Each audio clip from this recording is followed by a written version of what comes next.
The fork never touched my mouth that night. Dad's voice cut sharper than the steak knife he pointed at me. Starting next month, you'll pay rent if you want to stay here. Mom didn't even look up from her glass. She smirked and added, maybe it'll teach you some respect. You can't just freeload forever. Respect. That word rang in my head, bitter and hollow. I stared at the food on my plate, untouched, while their laughter filled the room. Laughter at me. For weeks they'd mocked my job, called me dead weight. My degree, my freelance contracts, my late nights, to them, none of it mattered. I didn't argue. I didn't beg. I excused myself, walked upstairs, and started folding clothes into a suitcase. When I was younger, I thought family meant safety.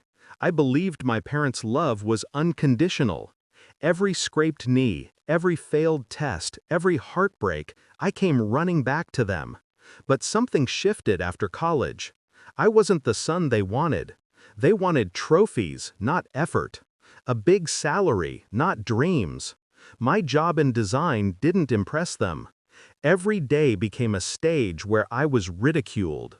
The betrayal wasn't sudden. It was a slow drip, eroding whatever bond we had left. Until that dinner, when they turned humiliation into policy. Rent from me, while they enjoyed the comfort of my silence. That was the moment I realized I wasn't their child anymore. I was their target. I could have argued. I could have yelled. Instead, I smiled when they mocked my little projects. I nodded when Dad called me useless. Outwardly calm, inwardly calculating. They didn't know what I was building. The contracts, the clients, the late-night calls, they weren't scraps. They were foundation. I had lined up a partnership deal with a startup. 1 week before that dinner, I signed. My income was about to triple. I kept that quiet. Very quiet. That night, after packing, I left my key on the counter. No note, no explanation, just absence. The first week in my new apartment was silent, but not lonely. The walls didn't spit venom at me. The air didn't carry ridicule. I could breathe.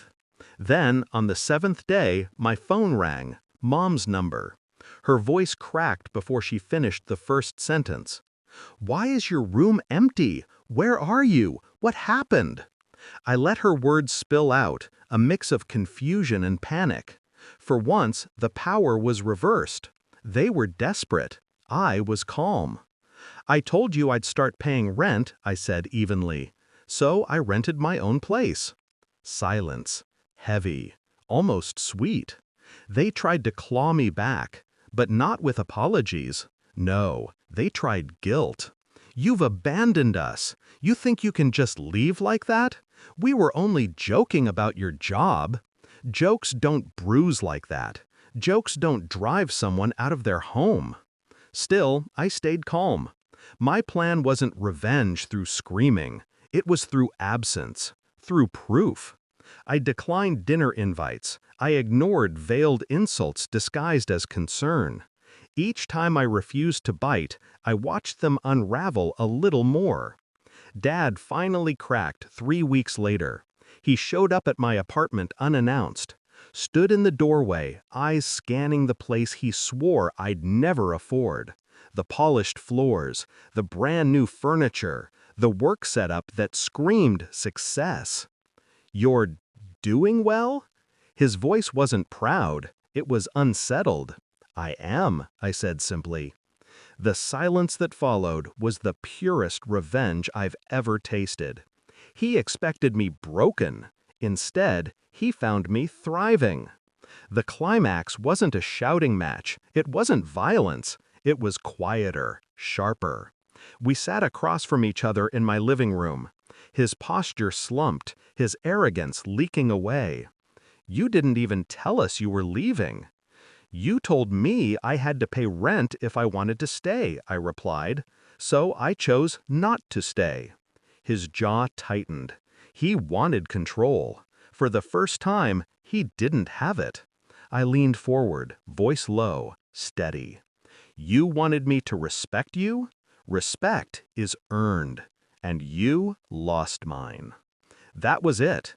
No screaming, no theatrics, just truth delivered like a knife sliding between ribs.